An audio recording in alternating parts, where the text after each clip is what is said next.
c'est l'histoire d'un homme qui refuse d'abandonner. Ce qui est intéressant dans les compétitions de bateaux, c'est que sont à la fois des aventuriers, ils vont chercher des sponsors, ils sont aussi des techniciens sur la météo, sur le bateau lui-même. Et ça demande énormément de compétences et en même temps de détermination, de force physique, de force mentale. Et c'est des années de préparation.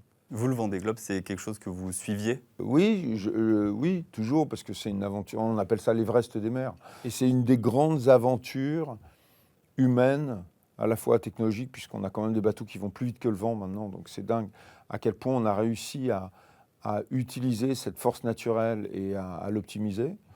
Et aussi des hommes, des femmes qui vont affronter les pires tempêtes de notre planète. Et c'est vrai que ça a beaucoup changé en 40 ans en plus. Cette année, ce sera la 10e édition. Oui, absolument. Donc c'est une compétition tous les 4 ans. C'est rare, c'est exclusif.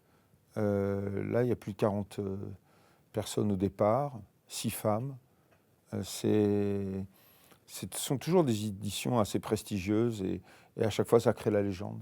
Est-ce que vous pouvez nous raconter le film Seul en quelques mots? Quelques mots.